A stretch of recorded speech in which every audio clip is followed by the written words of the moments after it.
अरे बच्चों, इस लेक्चर में हम एक्सरसाइज 4.3 के आखिरी 3 सवाल 9, 10 और 11 वो करेंगे और 8 तक हम कर चुके हैं। जैसा कि सवाल नंबर 9 में देखिए, 2 पानी के नल एक साथ एक होज को 9 सही 3/8 घंटे में भरते हैं। एक साथ वो कितनी देर में भरते हैं? 9 सही 3/8 घंटे में। बड़े व्यास वाला नल होज को भरने में कम व्यास वाले नल से 10 घंटे कम लेता है। यानी कि जो बड़े वाला है वो 10 घंटे कम लेता है। अगर छोटे वाला x घंटे में करता है तो बड़े वाला x माइनस 10 घंटे में करता है। प्रत्येक नल द्वारा अलग अलग होज को भरने का समय ज्ञात कीजिए। तो हमने दोनों नल अगर एक साथ खोल दें तो वो भरते हैं 9 सही 3/8 घंटे में। बड़े वाला नल छोटे वाले नल से अगर अलग अलग भरें, बड़े वाला नल जो है वो 10 घंटे कम समय लेता है। मान लिया कि छोटे वाले नल को अगर 20 घंटे लगते हैं या 15 घंटे लगते हैं, मान लिया छोटे वाले नल को 15 लगते हैं तो बड़े वाले को क्या लगते हैं? उससे 10 कम, यानी 5 घंटे। अगर अलग अलग हो तो आपको बताना है कि दोनों अलग अलग कितनी देर में भरेंगे। माना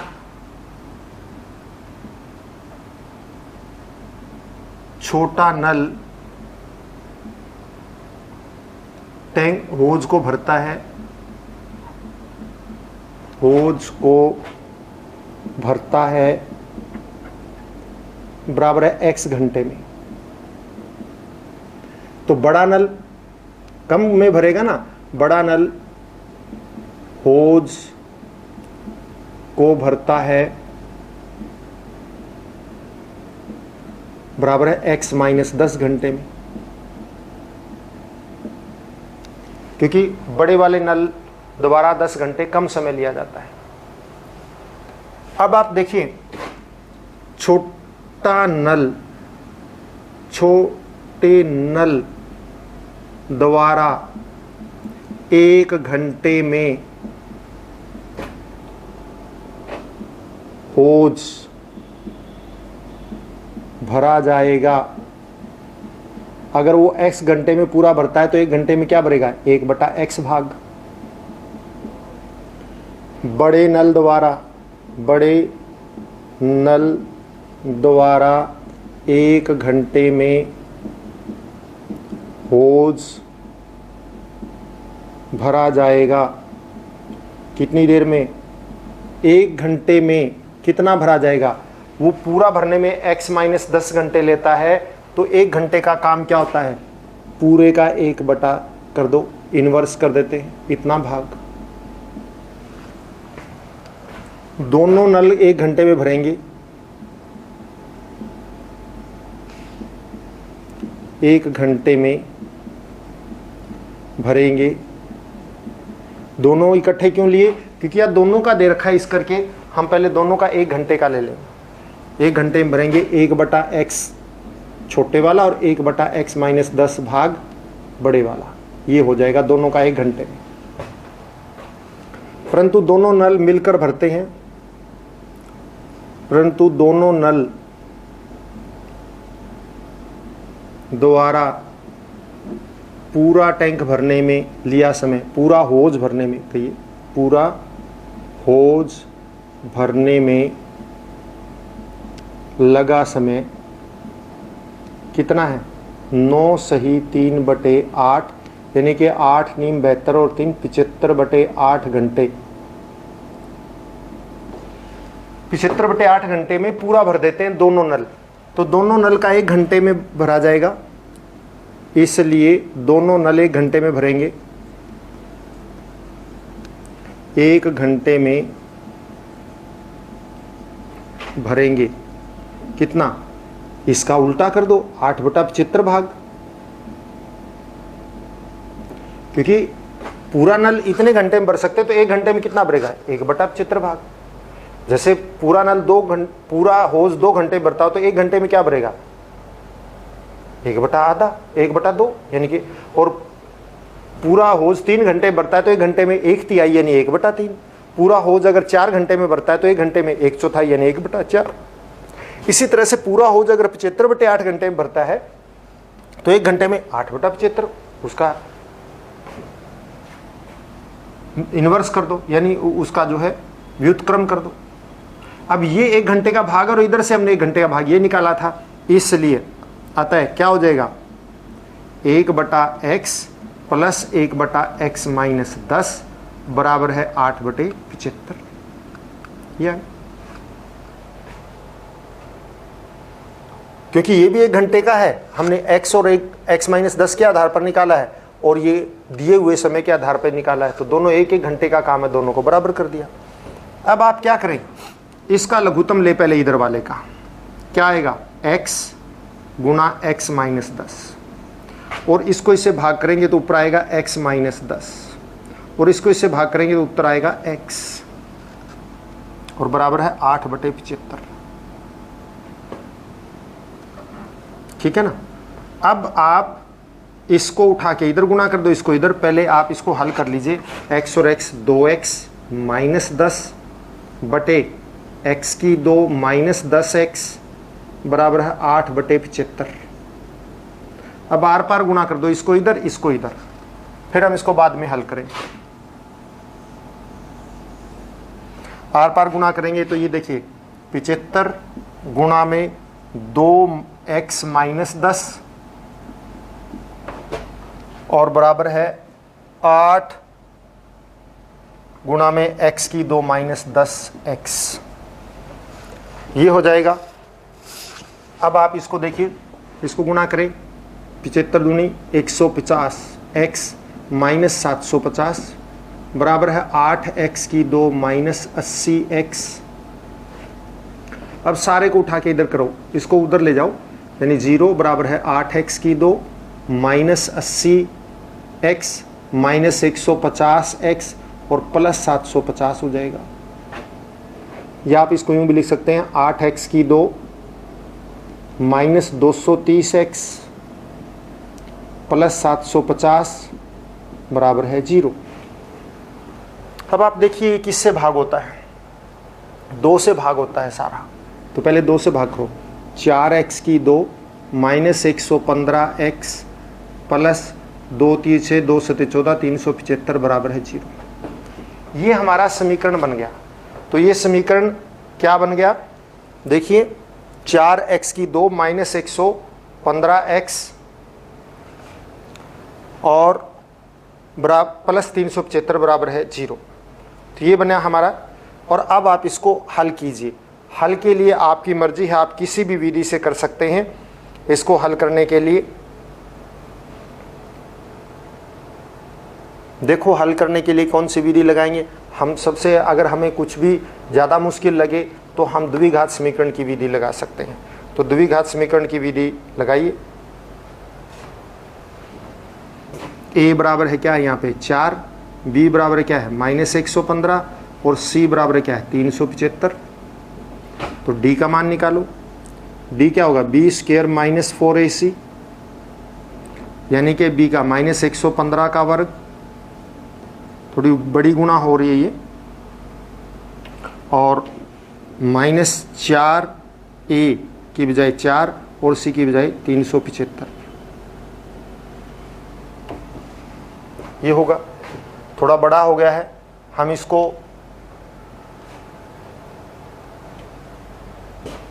चलो कोई बात नहीं। अब 115 की 115 से इसका वर्ग करो, गुणा कीजिए आप, तो क्या आ जाएगा 115 फिर 115, तो ये आ गया 5 7 और 5 12 5 10 और 1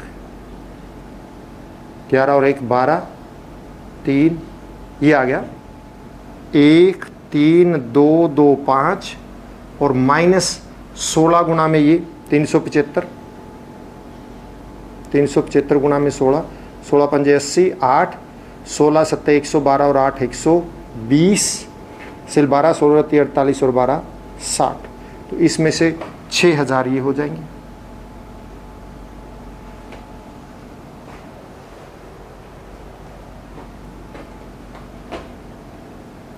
अब आप देखिए इसको इसमें से घटाइए, तो ये बन गया 7225 यानी 7225। आप देखिए ये आ गया हमारा डी। अब आप x से इसका मान निकालिए। x क्या होता है? माइनस बी प्लस माइनस वर्गमूल डी बटा 2a, और आपका मान रखेंगे हम इसमें, तो क्या आएगा? माइनस बी यानी कि माइनस 115 प्लस माइनस वर्गमूल 7225 बटे 2 गुणा में a का मतलब 4। अब आप 7225 का वर्गमूल निकालिए, पूरा वर्गमूल निकलता है। देखिए आप 8 × 64, 12 में से 4 गए 8, 25, 16 और 5 से जाता है, 5 पंजे 25 और 16 पंजे सिर 2 82। कितना वर्गमूल आ गया? 85। अब आप यहाँ पे इसको कीजिए 115, x का मान आ जाएगा 115 प्लस माइनस 85 बटे 8। तो अब आप देखिए इसके क्या मान रहेंगे? x बराबर है क्या आ जाएगा? 115 प्लस 85 बटे 8 और 115 माइनस 85 बटे 8, तो ये कितना हो जाएगा? 200 बटे 8। तो 8 से क्या 25 आ गया, एक मान तो आ गया 25, और दूसरा ये क्या आ गया? देखिए आप 30 बटे 8 यानी कि 2 से 4 और 2 से 15 बटे 4, एक मान 15 बटे 4 आ गया। अब इसने पूछा क्या है? एक x घंटे लेता है, दूसरा 15 बटे 4 का मतलब क्या है? 4 × 12 3.75 घंटे। ये तो असंभव है। क्यों? क्योंकि ये छोटा नल ये 3.75 लेगा, तो बड़ा नल उससे 10 घंटे कम ले रहा है, तो ये तो मान हो ही नहीं सकता, असंभव हो गया ये तो x का मान 25 आ गया। हम इधर लिख लेते हैं, x का मान आ गया 25। तो बड़ा नल समय लेता है, बड़ा नल समय लेगा 25 घंटे, और छोटा नल समय लेगा, छोटे का था, छोटा नल था पीछे, छोटा नल समय लेगा 25 घंटे, बड़ा नल समय लेगा कितने? इससे 10 घंटे कम, 25 माइनस 10 15 घंटे। हमने उसको क्यों छोड़ दिया? उसको इसलिए छोड़ दिया क्योंकि उसमें जो है ये 15/4 घंटे पहले ही 3.25 घंटे आया, 3.25 में से 10 तो घटेंगे ही नहीं। तो बड़ा नल के छोटा नल ही अगर कम ले रहा है तो बड़ा नल उससे 10 घंटे कम कैसे लेगा? तो वो मान कम है, इसलिए उसको हमने छोड़ दिया। इसके बाद अगला सवाल, 10वां सवाल देखिए।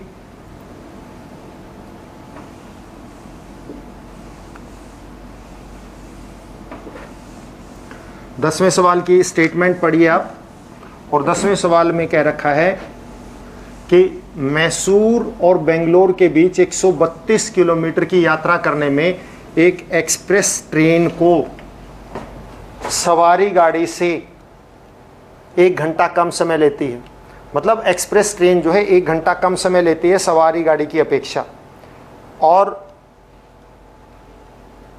यदि एक्सप्रेस रेलगाड़ी की औसत चाल सवारी गाड़ी से 11 किलोमीटर अधिक हो तो दोनों रेलगाड़ियों की औसत चाल ज्ञात करो।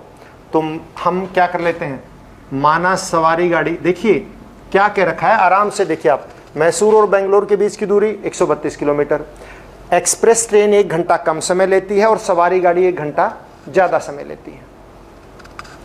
और एक्सप्रेस ट्रेन कम समय लेती तो एक्सप्रेस ट्रेन की चाल ज़्यादा होगी। तो एक्सप्रेस ट्रेन की जो चाल है सवारी गाड़ी से 11 किलोमीटर अधिक है, यानी 11 किलोमीटर तेज चलती है वो। तो आप दोनों की चाल बताइए। तो माना सवारी गाड़ी की चाल, सवारी गाड़ी की चाल बराबर है x किलोमीटर प्रति घंटा। तो एक्सप्रेस ट्रेन की, एक्सप्रेस गाड़ी की चाल बराबर है x प्लस 11 किलोमीटर प्रति घंटा हो जाएगा। क्यों? क्योंकि एक्सप्रेस ट्रेन की चाल जो है सवारी गाड़ी से 11 किलोमीटर प्रति घंटा ज्यादा है। दूरी कितनी है? दूरी बराबर है 132 किलोमीटर। तो सवारी गाड़ी द्वारा लगा समय, सवारी गाड़ी द्वारा लगा समय कितना होगा? आप देखिए सवारी गाड़ी का समय, समय किसके बराबर होता है? दूरी बटा चाल, ये समय होता है। दूरी कितनी है? 132। चाल कितनी है? x, इतने घंटे। इसी तरह से एक्सप्रेस ट्रेन, एक्सप्रेस गाड़ी द्वारा लगा समय कितना होगा? वही 132 बटे उसकी चाल x प्लस 11, इतने घंटे। और दोनों का अंतर कितना दे रखा है? दोनों का अंतर उसने कहा है 1 घंटा। तो इसका मतलब ये 1 घंटा कम है। प्रश्नानुसार 132 बटे x माइनस 132 बटे x प्लस 11 बराबर है 1। क्योंकि ये सवारी गाड़ी का समय है और ये एक्सप्रेस गाड़ी का समय है। एक्सप्रेस गाड़ी का समय 1 घंटा कम है। तो अब आप इसको लघुत्तम ले लीजिए, x गुना x प्लस 11। अब आप इसको इससे भाग करेंगे तो x प्लस 11 आएगा। तो 132 गुना x प्लस 11 और माइनस 132, इसको इससे करेंगे तो x आएगा, तो गुणा में x बराबर है 1। अब इसको गुणा कीजिए, ऊपर 132x प्लस 132 को 11 से गुणा करो, 11 दूनी 22 हासिल 2, 11 33 और 2 35 हासिल 3, 11 और 1 11 और 3 14 माइनस 132x बटे x की 2 प्लस 11x बराबर है 1। 132 माइनस का प्लस का कट गया, ये क्या आ जाएगा? 1452। और इसको उठा के उधर गुणा ले जाओ तो x की 2 प्लस 11x, ये इसको उठा के उधर ले जाओ तो समीकरण बन गया हमारा x की 2 प्लस 11x माइनस 1452 बराबर है 0। देखिए इसका ये बन गया, ये यूं का तू, ये यूं का तू, और इसको उठा के इधर ले आए तो माइनस 1452 और बराबर है किसके? 0 के, शून्य। अब आप इसको हल कीजिए। हल करने के लिए अब आपकी मर्जी है, किसी भी तरीके से आप हल कर सकते हैं इसको हल, या तो गुणनखंड विधि के द्वारा करें और या फिर आप क्या करेंगे, इसको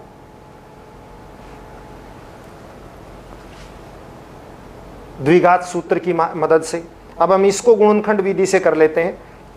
देखिए अगर हम देखें 44 और 33 अंतर 11 होता है और गुणा करें तो 132 तो ये आ गया 1452, यानी ये 44 और 33 बनेंगे।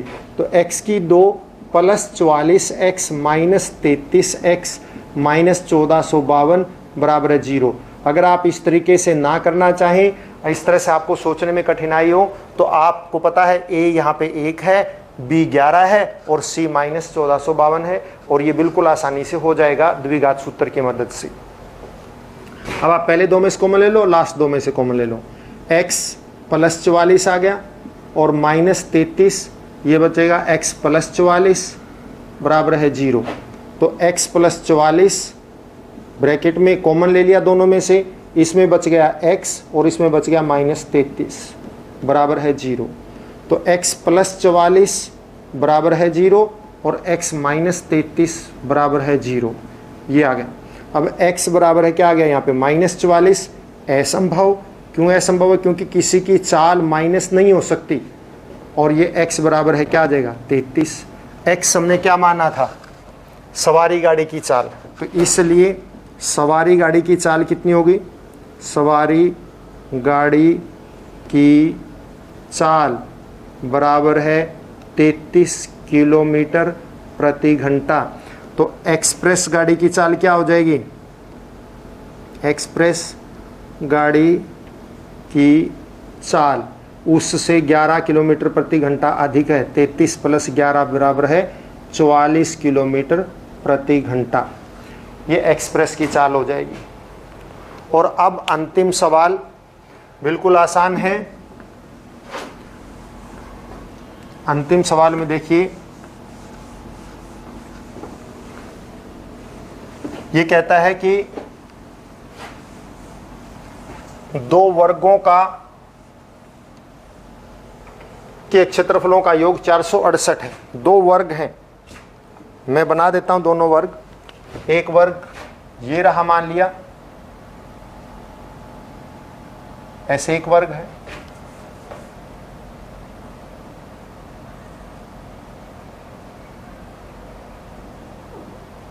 इसी तरह से दूसरा वर्ग है,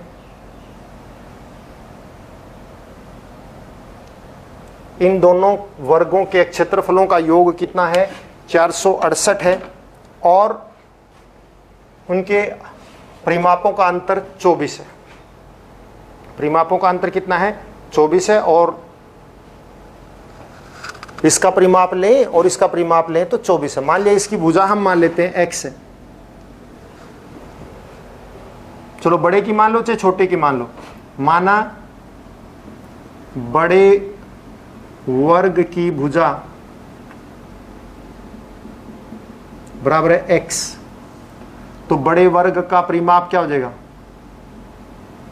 बड़े वर्ग का परिमाप 4x, क्योंकि भुजा चारों भुजाओं का योग 4 गुना में भुजा होता है। आप छोटे का भी मान सकते हैं, इसको x मान लेंगे तो क्या हो जाएगा? इसका 4x हो जाएगा। वो आपकी मर्जी है, कैसे भी करो, उससे कोई फर्क नहीं पड़ता, चाहे बड़े की मानो चाहे छोटे की मानो। छोटे की मान ली तो ये छोटे वर्ग की भुजा x, छोटे वर्ग का परिमाप 4x। अब यहां बड़े वर्ग का मान लिया तो बड़े छोटे वर्ग का परिमाप ले लो। अब तो हम लिखेंगे यहां पे छोटे वर्ग का परिमाप। अगर ये छोटा माना होता तो हम लिखते हैं यहां बड़े वर्ग का परिमाप। अब छोटे वर्ग का परिमाप क्या होगा? इससे 24 कम, क्योंकि इसने सवाल में कहा है कि दोनों के परिमापों का अंतर 24 है। अंतर 24 यही आएगा ना कि बड़े का अगर 4x है तो छोटे का 4x - 24। अगर हम यहाँ छोटा मानते तो बड़े का होता 4x + 24। आपकी मर्जी, कैसे भी कीजिए। तो छोटे वर्ग की भुजा निकाल लो। छोटे वर्ग की भुजा, भुजा कैसे निकलती है? परिमाप को 4 से भाग दे दो, यानी कि 4 को इससे भी क्या आ जाएगा? x - 6। और अगर ये बड़ा होता तो क्या आ जाता? x + 6 आ जाती भुजा, सीधी सी बात। अब दोनों के वर्गों का अंतर, दोनों के क्षेत्रफलों का योग, तो बड़े वर्ग का क्षेत्रफल क्या बनेगा? बड़े वर्ग का क्षेत्रफल भुजा गुणा भुजा यानी x का वर्ग, छोटे वर्ग का क्षेत्रफल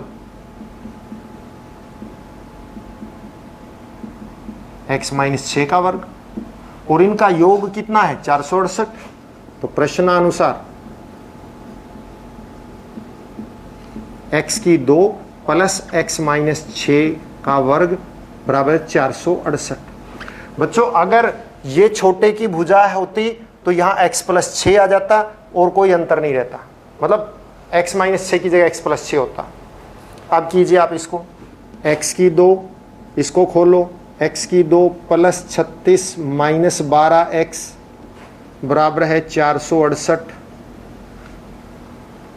और अब आप देखिए x2 2x2 जुड़ जाएगा -12x, और ये +36 468 इधर ले आओ -468 बराबर है 0। तो क्या बन गया? 2x2 -12x, और इसको इसमें से घटा दीजिए, क्या बन जाएगा? -8 में से 6 गया 2, ठीक है ना, 6 में से 3 गया 3, और ये 4 432। तो बच्चों क्या अंतर आता अगर हम इसको छोटा और इसको बड़ा लेते? तो यहाँ पे +12 होता और कोई अंतर नहीं होता। अब आप इसको 2 से भाग कर दीजिए, पूरा भाग हो रहा है, x की 2 माइनस 6x माइनस 216 बराबर है 0। अब आपकी मर्जी है, आप किसी भी विधि से कर सकते हैं इसको। किसी विधि से क्या कि या तो a1 b माइनस 6 और c माइनस 216। हम बहुत सवाल द्विघात सूत्र से कर चुके हैं, इसलिए मैं ये सवाल भी गुणनखंड विधि से करवाता हूँ। x की 2 माइनस 6x माइनस 216 बराबर है 0। तो गुणनखंड करेंगे तो x की 2 minus 18x plus 12x minus 216 बराबर है 0। 18 और 12 माइनस 18 प्लस 12 माइनस 6 होता है और गुणा करेंगे 216 होता है। और अगर हमारा यहाँ प्लस होता तो प्लस के 18 होते, 12 माइनस के होते, कोई फर्क नहीं पड़ता, ठीक है ना। अब आप पहले 2 में से कॉमन ले लो, x माइनस 18 आ गया, इसमें से 12 कॉमन ले लीजिए, x माइनस 18 आ गया बराबर है 0। x माइनस 18 कॉमन ले लो तो इसमें x बच गया और उसमें बच गया 12 बराबर है 0। तो x माइनस 18 बराबर है 0 और x प्लस 12 बराबर है 0। तो x माइनस 18 का मतलब x बराबर है 18 और इसका मतलब है x बराबर है माइनस 12। ये तो असंभव, क्योंकि भुजा माइनस में नहीं होती। x 18, x क्या थी, बड़े वर्ग की भुजा, तो बड़े वर्ग की भुजा